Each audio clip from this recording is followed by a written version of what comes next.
Welcome to Machine Builder Talk, the podcast where we dive deep into the world of automation, engineering, and the craft of building machines. Whether you're a seasoned automation pro or just starting your journey, you're in the right place to connect, learn, and get inspired. My name is Colin, and I'm your host, so let's get started.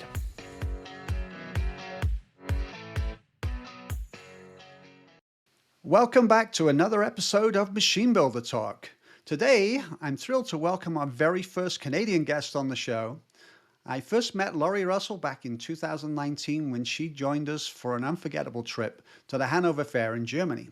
Even before then, she was making waves as a top controls engineer and is now the leader of the electrical group at Convergex in London, Ontario. In my experience, Laurie always brings some fresh insight into the world of automation and controls. So it's an absolute pleasure to have her join me on the show today. Laurie, welcome to the show. Thank you very much, Colin. Pleasure to be here.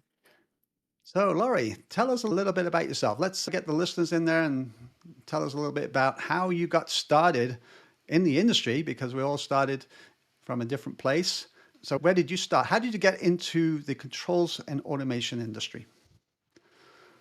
I guess I'll start really far back. In grade 9, I was part of the very first year they had de-streaming in grade 9, which meant everybody tried everything, including every single shop. You got to spend a couple weeks in each shop in high school.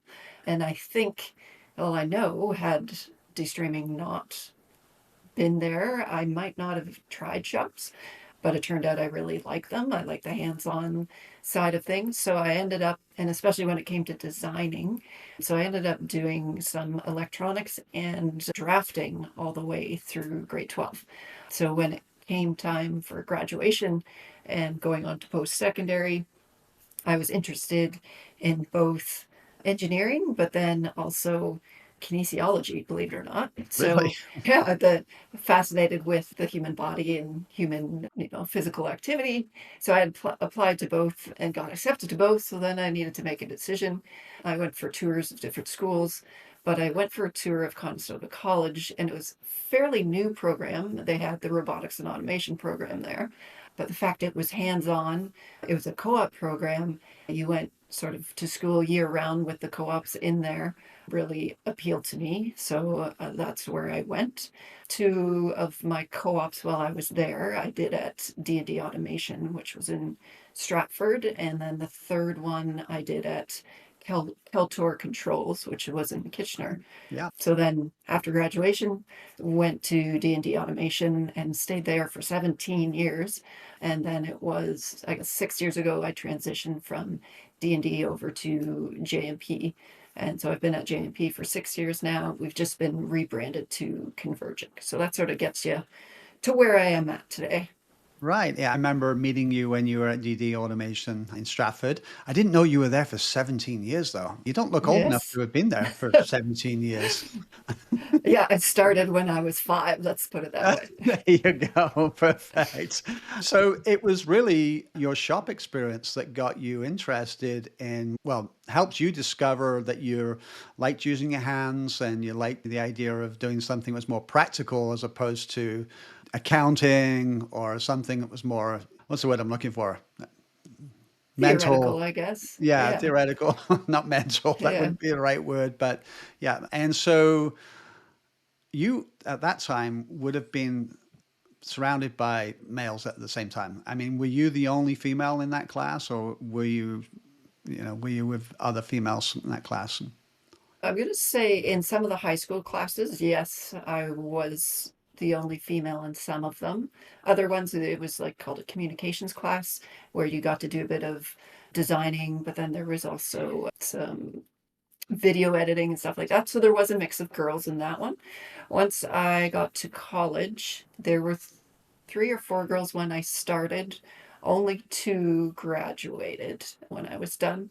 Then going to D&D, sure, there were some females, let's say, in the front office, but when it came to actual part of the engineering group, I would be the only female. Some programmers would come and go, but I was the only constant or consistent one when I was at D&D. Now that I'm at I'm the only one in the electrical group. There is a female in the mechanical group, and then there's a female in the controls group. So slowly you're starting to see more females out there, but by no means is it 50-50 yet. I see that in the industry as well. And the female portion of our industry is mainly on the marketing side of things, the administration side, and very, very few women, unfortunately, at this point in time. Hopefully, this will change on the engineering side. I mean, 30 years ago, Laurie, there was hardly any females or women in the engineering side of things, especially at the plant level. If you went into the manufacturing side, I mean, it was near enough impossible to find a woman in a role at that time. Mhm. The OEMs, machine builders themselves, have been a bit more, I guess, proactive on trying to recruit women into the industry. And I guess that's, where you got your co-op opportunity was with a machine builder that was open to having women on their team. And, Mhm. in all honesty, if anything, I think women bring a completely different perspective to some of the problems we all face in the industry. And a combination of both male and female on a project is a really good combination to get the best answers and the best ideas, concepts shared. Can you speak about some of your experiences of working in a very male dominated industry and how that's maybe held you back, or maybe you haven't been given opportunities that would have been given to you if you were male? Do you have any of those things to share? There's always a couple instances that stick out in my mind. It was back doing a commissioning on a project on site. Essentially, we were setting up an entire weld cell line that would build the frame for the F-150 trucks. But Right. we were setting it up in a warehouse in Oakville just to do Yep. all your pre-testing before it would ship and go to site. I was the only female in there. There's tons of people because you have electricians, millwrights, us controls people, but essentially you need to work with those trades. And I specifically remember whether it was, I forget, an electrician or something, standing there trying to have a discussion and or give direction on what needed to be done.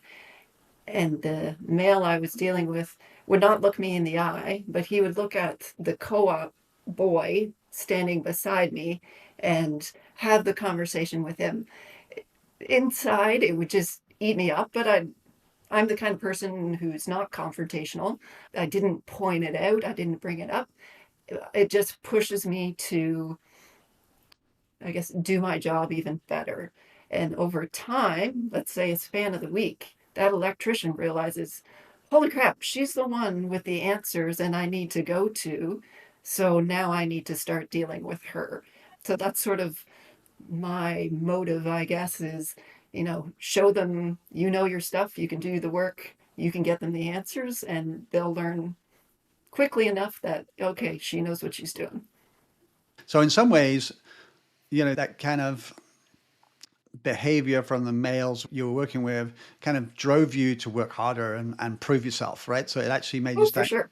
So in some ways, that could have helped you propel your career a little bit more that you might not have done. And it's hard to determine if you would if you were male, but because you've had the challenges, and especially someone not looking you in the eyes when they're talking to you because for whatever reason they had a, they had a problem. Okay, but it could have actually helped you in your career as well, and that gave you that determination, that drive to succeed and prove those people wrong. Right? I'm just curious if that particular gentleman, if we can call him that, came around and appreciated you by the end of that project and kind of changed his way of thinking a little bit.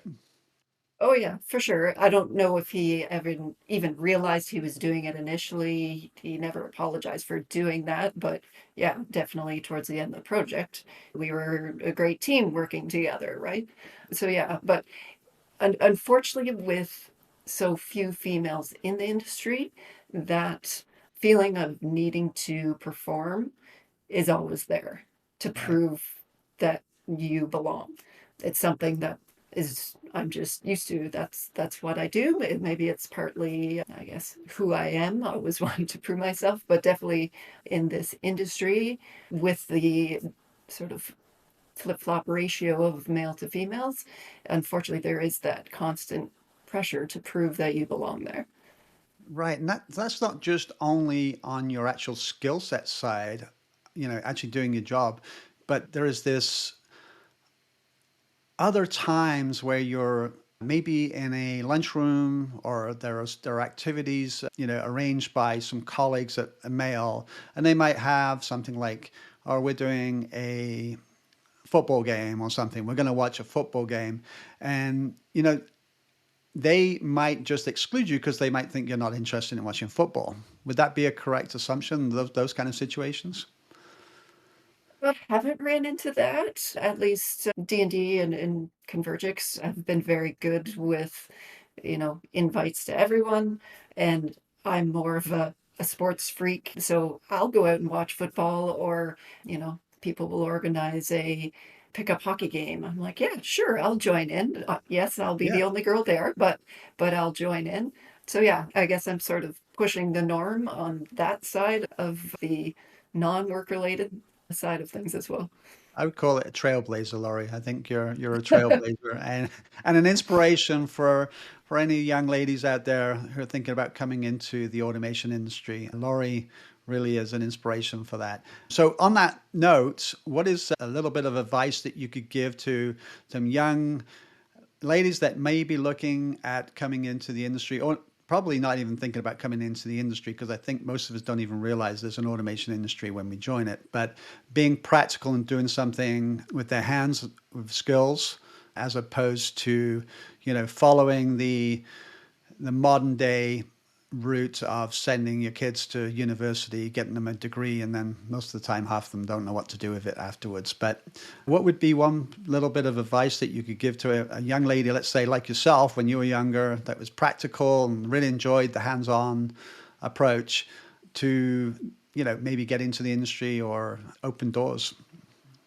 Yeah, I've done a couple sort of speaking engagements for young girls, essentially when they're going into high school. My old high school teacher would always bring in a whole group of girls, and so we'll do a little talk and I'll show them what I do as a living.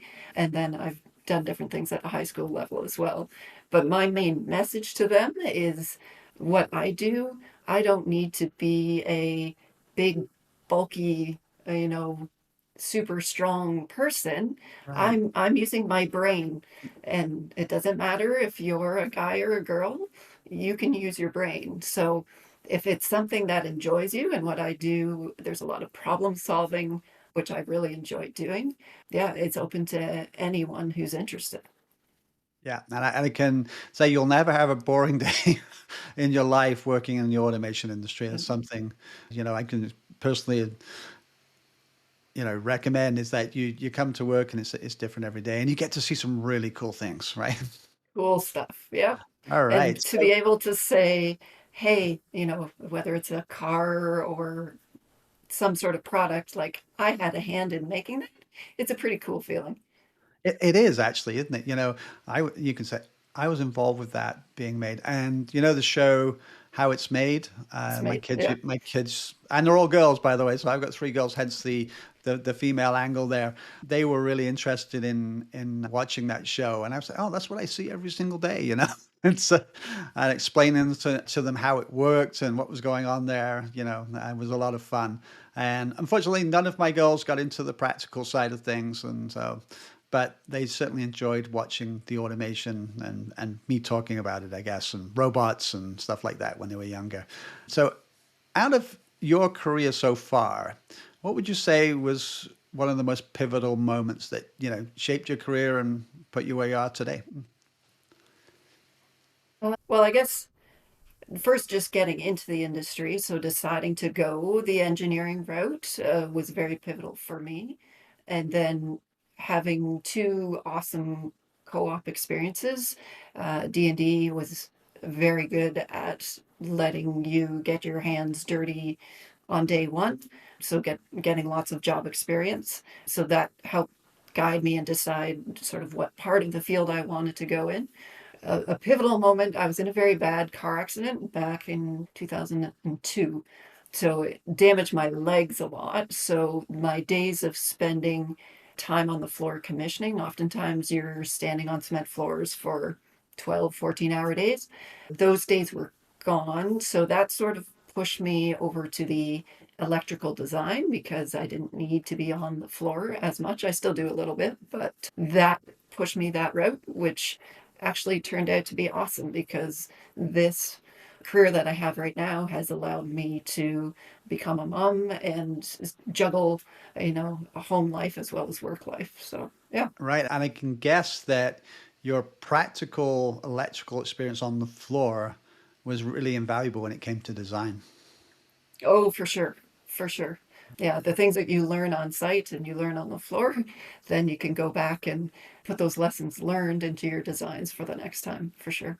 Yeah, and I think that's a really good concept to bring in young designers and give them some time on the floor, actually assembling, installing, pulling cables, connecting devices, programming them a little bit, just for a little bit of time so they can actually experience what happens on the other side when it leaves their computer or their CAD program.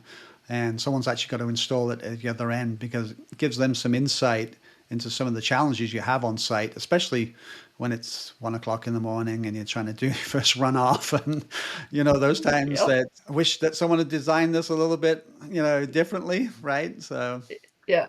yeah. So you've been doing this for a while now. We're not going to get into how long you've been doing it, but you said 17 years and 6 years and co-op on top of that. So getting close to, well, probably 25 years now, right? Oh, yeah. Yeah. What keeps you excited today? What motivates you to keep going and, makes you go to work every day? Go to work. So, yeah, I really love my job. The fact that, as I said, I enjoy the problem solving aspect of things. But for us, every job is different. We might have some repeat machines, but there's all, let's say, different flavors to them. But then we also deal with different industries, different customers. Convergex sort of prides themselves on first of a kind, so challenges that have never been automated before, we will try and tackle them. So that problem solving thing is very exciting for me. But then also, there's always new technology. Everything is always changing and developing. And so you want to stay on top of that, or you want to know what that next device is, or the newest technology that they're coming out with that might make your life easier, might make the product that you're giving to the customer more modular or easy to commission. So yeah, the fact that that's constantly evolving, every day is different. And then the people that I work with, I enjoy all the people I work with. They're, very similar to me, similar backgrounds, similar interests. So yeah, we have fun at work. It's a good environment to be in. And that probably is a good time to go into tell us a little bit about what Convergix specializes in and what kind of business they're in the automation industry. Okay. I'll have to sort of do 30,000-foot view and then work my way down. It was a couple years ago when we were just JMP. We were purchased by a capital company. It was called Crestview. And then Crestview bought some other businesses and created an umbrella group called Convergex. So Convergex has JMP, Classic Automation from the States, Eagle Automation from the States, and AGR, which is actually over in Europe. So as of Christmas last year, we've all been rebranded to Convergex. So in the what was JMP Convergex, there's sort of two branches. There's what we call the INES, your Integration and Engineering Group, which is strictly sort of controls houses. They aren't building machines, but they are contracted out. There's divisions all across North America. They'll get into, pharmaceutical, petrochemical, automotive, any sector we have people in. But the branch that I'm at, which is in London, Ontario, is what we call the automation branch. So we're the only branch that actually builds machines. We have a sister branch in Arkansas. They'll build machines in Arkansas, but essentially most of the engineering is done here in London. Right. So within that automation branch, our main areas are food and beverage and consumer packaging. There's sort of a sub branch that's getting into AGRs or your AGVs and developing top modules to go on top of those. So some of our biggest customers in like the food and beverage are your Tyson Foods, Cargill Foods, Kraft Foods, doing stuff for Hershey's.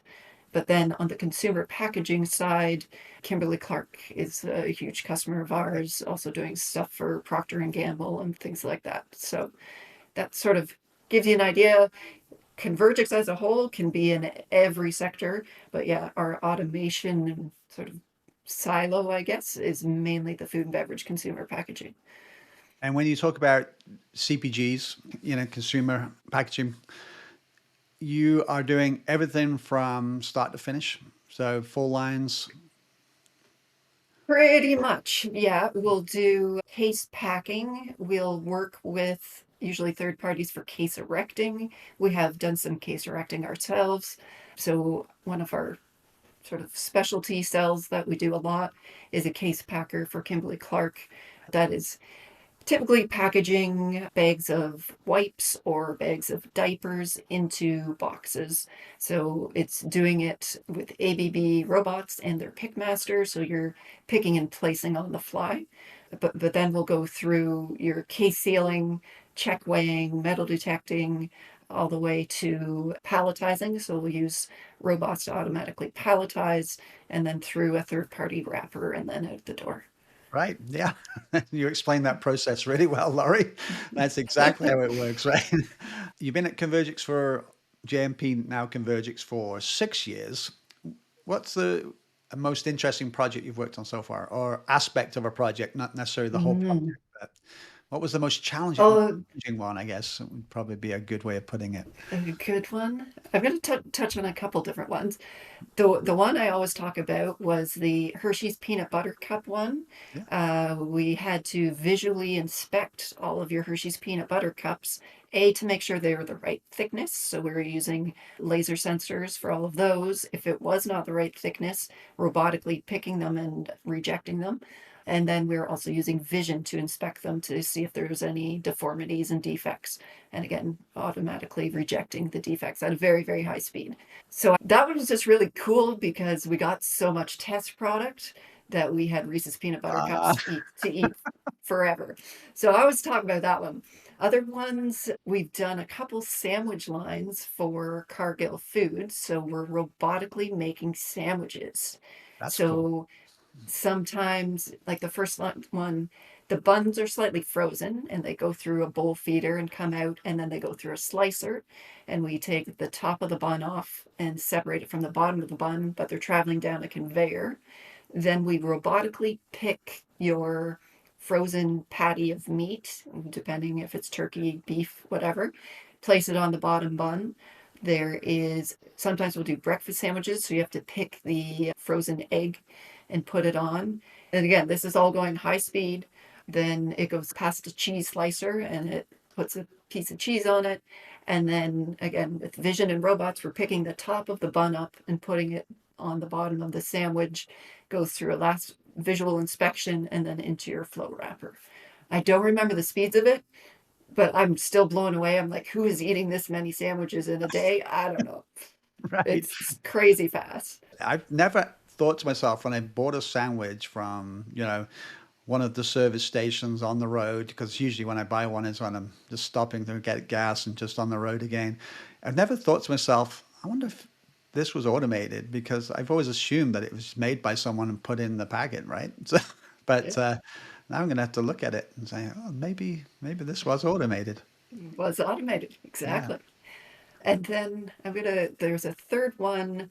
It was more recent. I'm gonna say a year or two ago, I did another cargo one, but it was palletizing boxes of frozen meat, which doesn't seem too challenging, but just the mass size of it. So we had to do 8 lanes. Each one had a robot with tons of pallet conveyance.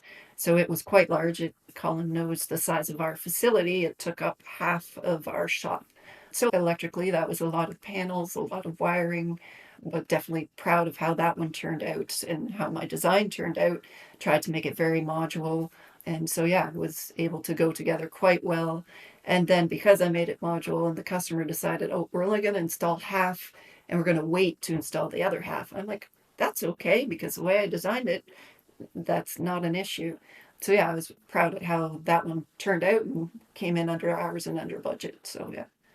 I guess that would be in a IP69K environment, right? With food.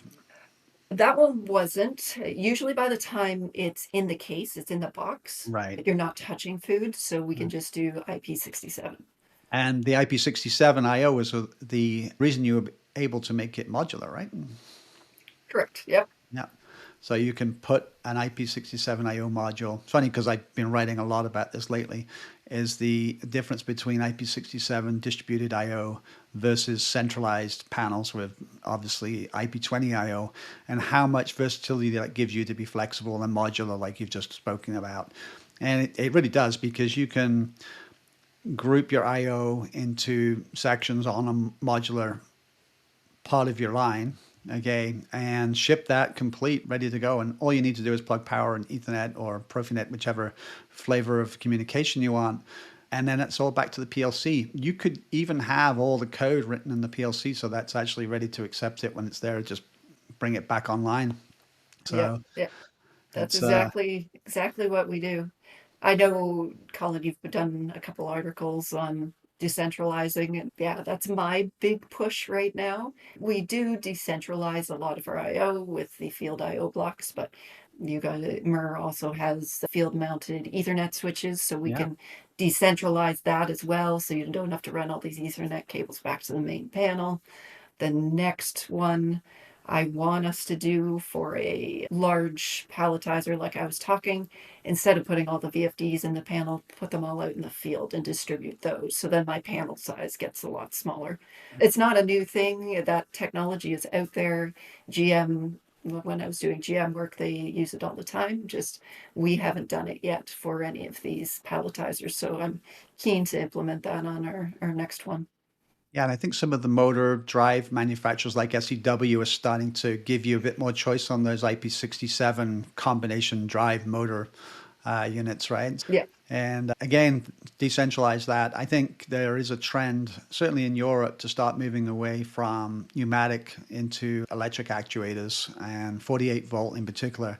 We're way behind here in North America. You hardly see any applications with 48 volt motors on, but I can see that starting to come into North America in the next 5 years. And, essentially replacing pneumatics as a way to move things. Yeah, we're starting to implement some, let's say, smaller servo motors. You can get some small servo motors fairly cost effective. So especially when we're doing these AGR top module, you Right. need something small and compact. There's 48 volts already on the AGV. Yeah. So that's sort of where I'm seeing us start to use them. But yeah, I wouldn't be surprised if we start to use them more on our other Yeah, machines. there might be a small lift table or something like that on it, Hmm. right? Which, Yeah. traditionally would have been two pneumatic or maybe even four pneumatic cylinders, pushing that up at the same time. But yeah, motors are coming down in price as well. So obviously, the more motors that are made, the more cost effective they come. All right. So thank you for giving us that overview of what Convergex does, and excites you every day to keep going in the industry there. And I'm interested to see some of your upcoming projects.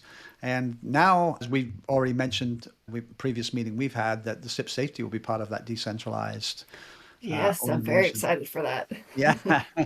And there's a couple of other products coming out from Euro Electronics soon that will also help you on that network side of things, of decentralizing that and devices. Okay. So, and also power, because we've got some Miko 67. So for listeners that don't know what a Miko is, it's an electronic circuit protection that usually sits inside the panel instead of a circuit breaker or a fuse. We're now making an IP67 version of that, so you can distribute power on your machine with an IP67 module that gives you the same protection as you would get inside the panel with a circuit breaker. Yeah. And there's going to be IO Link version of that as well, so you'll be able to get feedback from that device and check for overloads, switch it on and off remotely as well. So it's going to open up a new way of basically powering all your modules out on the machine. And Yeah. IP67 power supplies too, that's another one. So So Yep. right now, I know there's this tariff thing going on. I'm trying to stay off the politics. I don't want to really bring politics onto the show. What would you say was the biggest challenge for the automation industry when it relates to your business at Convergex? With regards to tariffs or just in Um, general? Tariffs is obviously one. Let's just park that one for a minute. But let's say everything was still normal and there was no tariffs on the table. What do you think the biggest challenge is for the automation industry right now? Unfortunately, it's going to come back to tariffs anyways and politics. A lot of our projects are based on companies having capital to spend money on projects, and then those companies are hesitant to spend that capital based on what the market is currently doing. So when companies pull back their spending, then it delays projects or puts projects on hold, which sort of disrupts our workflow. So it's a matter of trying to diversify, trying to find any preventative maintenance work we can do, go back to previous customers, turning over every rock to try and find work to keep us busy until sort of things settle down and then people are comfortable getting those projects going again. I know we're not the only ones seeing that. I think a lot of companies are feeling that right now. There's just some uncertainty, so some people are or companies are hesitant to release that capital. I couldn't agree with you more. And it's the turbulence, right? It's the constant on again, off again, uncertainty that's happening on the political side of things, not on our business side of things. Everything was going, pretty good. Maybe a little bit of slowdown this past year, but it was kind of a recovery time, I guess, post COVID because it was crazy Yeah. then. But you're absolutely right. It's the political climate and what's happening, especially in North America right now, is causing a lot of projects to be delayed. And some of the conversations I've had, I have quite a lot of conversations with machine builders around North America, is the same answers that they are quoting like crazy for projects. Like their quote books are so full. They've never had so many quotes on the book, and no one is placing the orders. They're holding back and holding back. And on the flip side, the service side of the business is booming because the service people are keeping those old machines going no matter what because the capital Yep. is not being released, right? So spare parts and services through the roof. Yep. You know, the new project side is just slowed down. And yeah, it is becoming a problem everywhere, Laura. It's not just Convergex, everywhere struggling with it. Every industry, in fact, not just, the automotive industry has always been a big driver in North America. Food and beverage is, considered recession proof, right? Yeah. But it's still, even those industries like food and beverage and pharmaceutical, which are considered recession proof, are holding back Yep. because of the political turbulence, right? So hopefully it'll all be over soon, and it's not looking good right now for next week, but hopefully it'll all be gone soon. If anything, I see sort of there was COVID, there was a bit of pullback during COVID, then things started ramping up again. Then there was a bit of pullback during the US election. And looking into 2025, it was like, oh my goodness, 2025 is going to be insane because everyone was holding back and hoping they were going to release everything. And that hasn't happened. At some point, these projects will need to get done. And at some point, there's going to be a huge mountain of projects out there, is my guess. When that happens, I don't know. But yeah. Yeah, and then there'll be a challenge with manpower because there'll be so Oh, many for sure. projects, right? That is one of the challenges out there right now is finding skilled labor, not just at the machine building side, but also the manufacturing side is uh, that's what I keep hearing everywhere is we need more controls people, we need more millwrights, we need more whatever skill, programmers is short demand everywhere, and I can only imagine Everywhere. it's going to escalate once all those projects are released. So hopefully Yeah. it will be a bit of a slower pace, but a gradual ramp up instead of a rocket type trajectory, right? So, Yeah. Yeah. all right. No, So I'd say, yeah, I'd say Convergex has the same sort of take on it is a struggle getting good experienced workers into the industry. We have hired people out of school, but there's a big ramp up period for them in order to get the experience. So in order to find someone out there with the experience able to hit the ground running, it's pretty tough right now. So is Convergix actively working at the high school level, trying to present a career in automation as an option, at the age where it's pivotal, they're starting to choose their classes and the type of direction they're going to go in the future. Is Convergix out there trying to, pivot them towards automation a little bit and get some skilled, well, they wouldn't be skilled at people interested. get get people interested. I think they've done a little bit in the high school in the way of robot wars and robot challenges. Yeah. So we'll support different robot teams. We definitely do get involved at the university level, doing speaking engagements. We've brought students in for a tour. We do have internships of students from usually universities spend some, depending on their term, for 8 months, which is it's huge. I went through co-op myself. It helps you gain experience, but also helps you realize, do I actually like this? Is this the path, the field that I want to go down? If not, you've got the next co-op to try something different. So I would highly promote any co-op program that lets you gain that experience. And it's great for the employer too. Obviously, you're helping out on a project, but then it lets them see, well, do I want to hire this person as a full time? Or, yeah, they're super good. We need to scoop them up before anyone else does. Muir Electronic have been doing that for many, many years, and we still have so many employees in Germany that started off as co-ops. Mhm. They started off with co-ops, and some people have been with us for 20 years and started off as a co-op.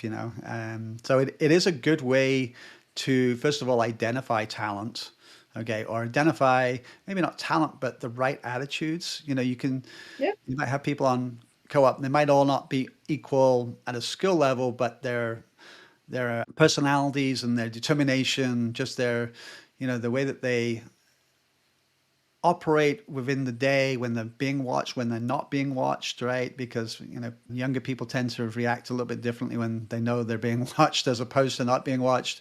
And I think we all do, to be honest, not just young people.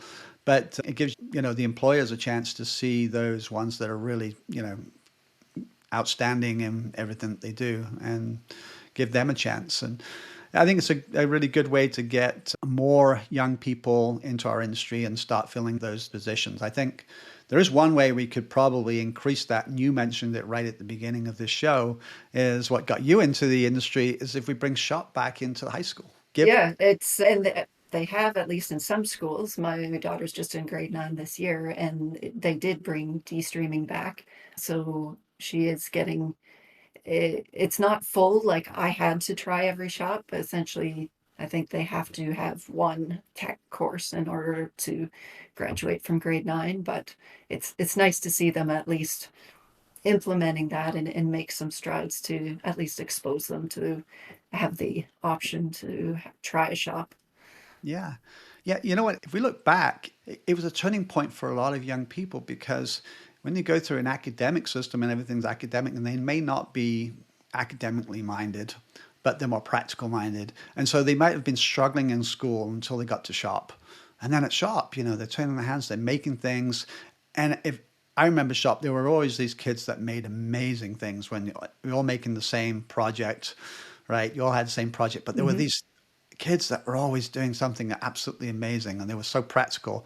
And at that point in time, they might feel some self-worth and some value in themselves to think, I'm really good at something, I'm going to pursue this.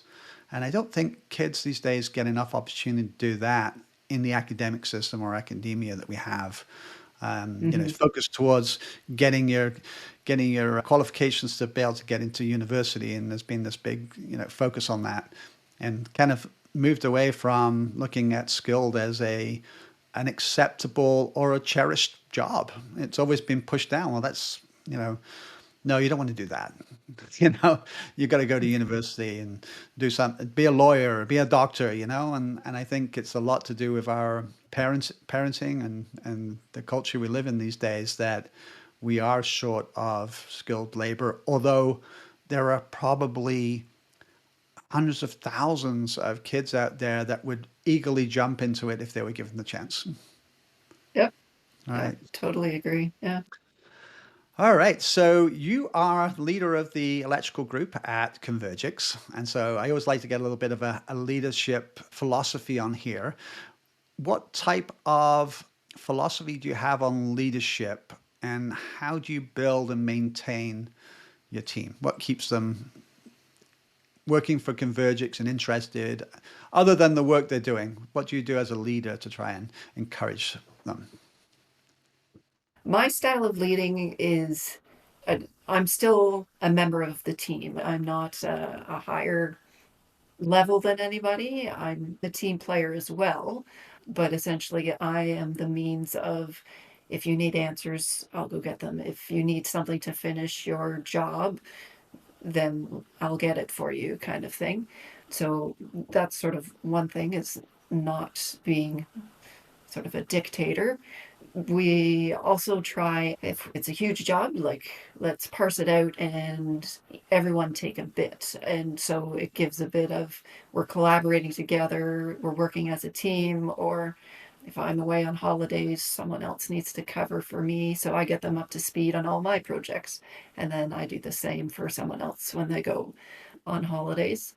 And then also, we try and do little things outside of work, have the guys over for a barbecue, things like that that are non-work related, just to sort of make that connection even more. I'd say some of the best leaders I have aren't necessarily, let's say, the most experienced in design, but they get to know you personally and they'll ask you a question about what's going on in your personal life and they're comfortable about sharing the job experiences or even personal experiences with you. So those are the best leaders for me. And then I try and emulate that to my group.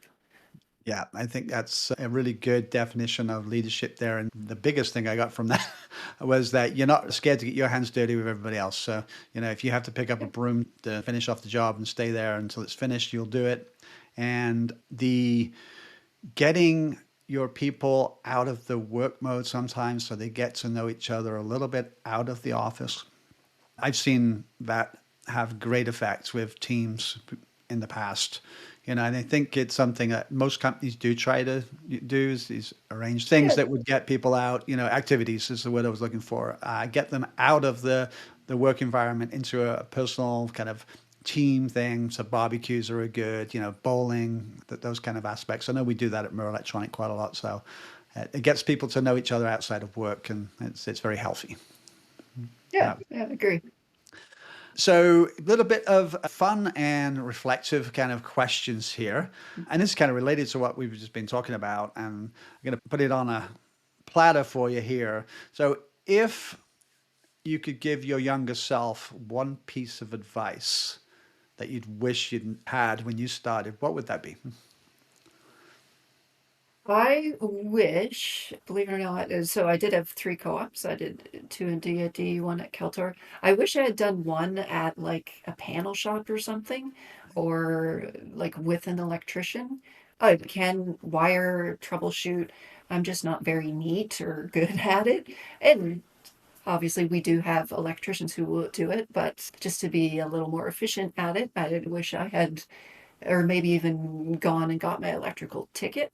Yeah, I wish I'd just done a bit more hands-on wiring, I guess, rather than just in the field troubleshoot, debug.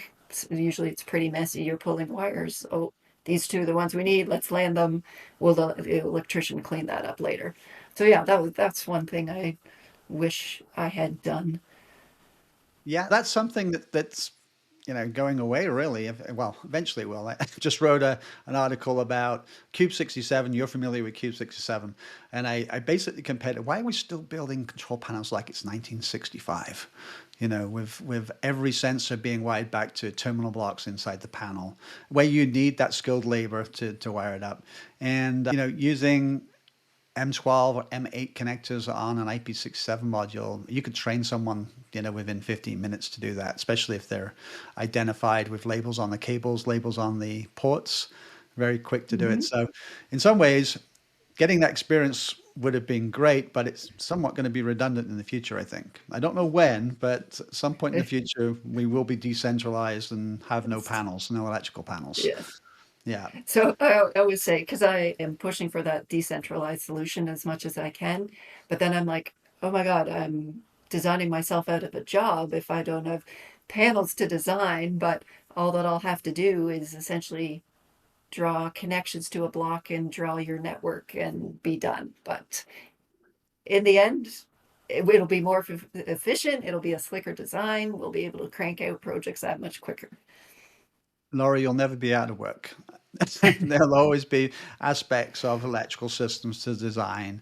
There'll always be new technologies coming out that you have to learn and integrate into machines. So your job is safe. AI is not at a place where it could replace you at this point in time. Well, not yet, but it's starting to you see it starting to come into the industry for Yeah. sure. Like we use it for vision systems already, but like on the electrical design, we use ePlan for creating our electrical drawings, which has increased our efficiency immensely. But yeah, if we're doing the decentralized, it won't be that long where we'll be able to use AI to say, hey, I've got this, generate a drawing package for me, and it should spit something out that's pretty close. That'll be here sooner than later. So yeah, it'll be work to get there, and I'm keen to do that work and sort of figure out how we can get that going. I think you're absolutely right. There are AI programs out there that can check ladder logic to make sure everything is function, no mistakes. C++ code, it can write code nearly as effectively as a human now, especially if it's got good examples to start from.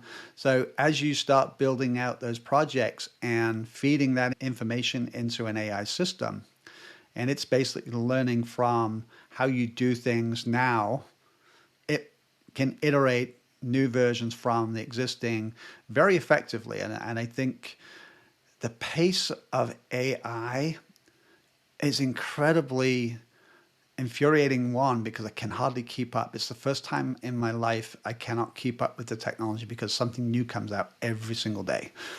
It's crazy how fast even language models like OpenAI are growing and expanding and getting improved every single day. Because you think of ChatGPT from 2, 3 years ago when it first came out, where it is now, it's incredible. It's got a lot better, and that's just one language model. There's a lot of them out there, and then now you're going to get those specifically tailored towards applications like controls or programming, and they're going to be created from language models that are definitively accurate to your type of business and your type of components and your type of mechanisms, right? That will be able to do the design. So, yes, AI will be able to assist you, okay, but there'll always be someone that needs to check that, right, Okay. and guide it. Yes. Yeah. And that's the way I look at AI. AI is an amazing assistant. It's just really good at everything. It's like having multiple assistants around. But you know what? And my analogy is the hole in the drill. Okay, when you want to put a hole in a wall, you've got an electric drill and you've got a drill bit. Okay, that's the tool. That's the AI. But without you directing the drill and holding the drill and pressing that button and then positioning it on the wall somewhere where you want to put the hole, it doesn't drill a hole, right?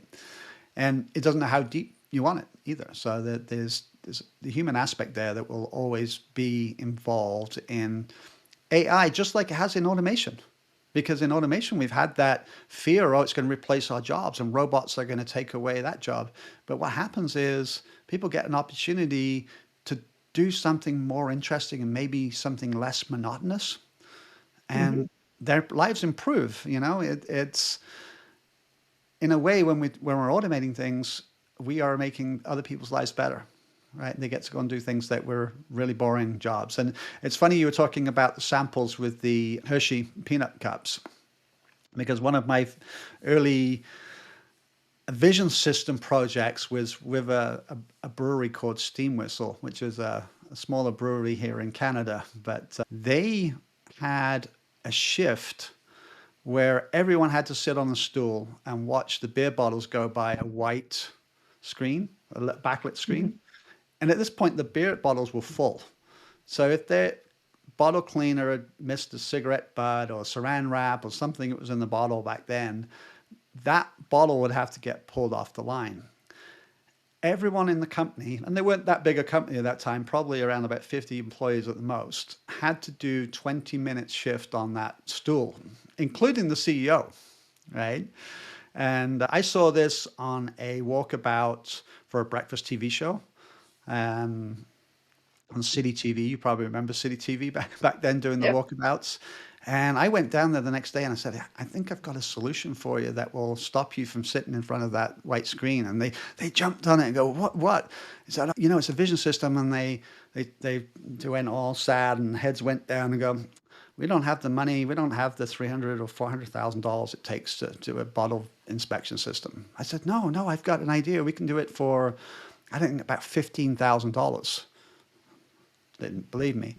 And I was working for Armron at the time. And I said, you know what? If you want to give me some samples of your worst bottles, we'll go away and do some testing. And we'll make sure that we can detect close to 100% as possible. And 100% was impossible at that point in time. But as close to 100% as possible. And more importantly, we'll do it before you put any beer in there and waste it. So they gave me all these different bottle samples with different defects, and some of them have been sitting in a ditch on the side for like a year, and so they get this thing called ditch rot on the side of the bottles. And they also gave me a whole bunch of full bottles. So, and Nice.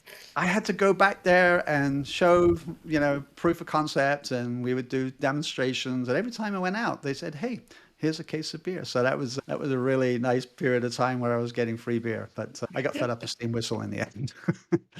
All right, so Laurie, this has been a really fun time chatting to you, and it's actually because we've known each other for quite some time. It's fun. It's fun to actually have a one-on-one like this and just talk about our industry and the things we do, share some stories as well.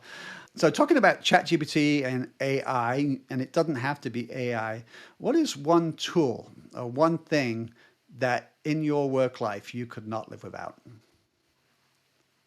I mentioned it earlier. We use ePlan for our drawing generation. Prior to coming to J&P, I had used ePlan for just GM drawings. General Motors standardizes on using ePlan, but then pretty much everything else I used AutoCAD, just straight AutoCAD or AutoCAD Electrical. But doing those drawings for GM, you saw how powerful it could be, how quickly you can make drawings, and it didn't matter what designer, where in the country, you were spitting out drawings that were the same. So when I went to JMP, they allowed me to do an evaluation of Works Electrical, AutoCAD Electrical, and ePlan. So I spent some time on all of them, pros, cons, and that sort of thing. And so essentially, I convinced them that we should switch to ePlan.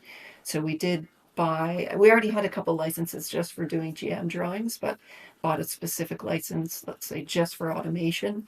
I'd done a payback analysis thinking, because it's a fairly expensive license to buy, it might take us 2 years in order to pay it back. Well, we were easily able to pay it back in 1 year. So now we've got 3 or 4 licenses just at our branch as well as licenses at other branches. And now when I have to go back and edit or change or even do a set, because sometimes I have to do a set just in AutoCAD due to legacy, it is so painful. So painful. Just the speed and efficiency and accuracy is light years different. So I cannot live without my e-plan now. There's a plug for ePlan. I know.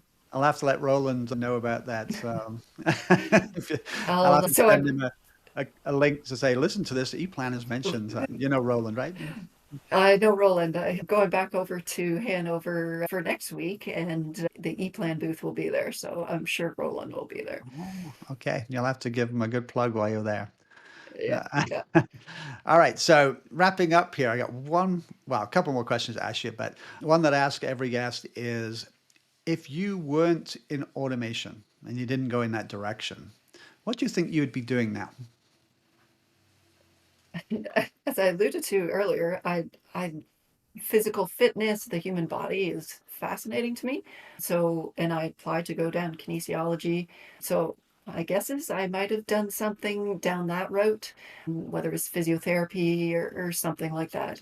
I'm Is guessing, it like a and especially since having my accident and looking at X-rays and going through rehab, it gives you even a more appreciation on how amazing the human body is, how it adapts, how it recovers.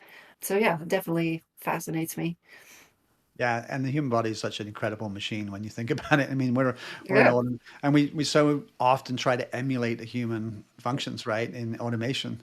And So when we're grabbing and doing all this food handling, the grippers that we're getting is actually trying to simulate human hands, right? yeah, So yeah, even the it's pretty movement, incredible. even sorry to interrupt, even the shortest movement for the robot, right? Because old Yeah, days robots would be very mechanical, move like that, and now is how can we go the shortest distance, to increase the throughput, yeah. right? It's quite interesting how far we've come, and I think we've both been in the industry for nearly as long as you. Maybe a little bit more longer than you, but. Again, I started when I was 3. Yeah, yeah, yeah. So about the same amount of time then. All right. Laurie, again, I can't tell you how good this has been to have you on the show. I'm really enjoying this. So I need you to recommend someone else to come on the show. It's one of the things I ask every guest is, can you please give me a referral for someone that you think would bring value to our listeners and would be worthwhile listening to? I'm going to invite, his name is Steve Craig. So he was a coworker of mine at D&D for quite some time. We still stay in touch. He then essentially started his own smaller, or there's a group of people from D&D started their own smaller controls company called Ibex. And I think he would be a good person to have on the show. Obviously, me coming from a company that's now been bought by a capital group and is larger, compare his take from a smaller local controls group.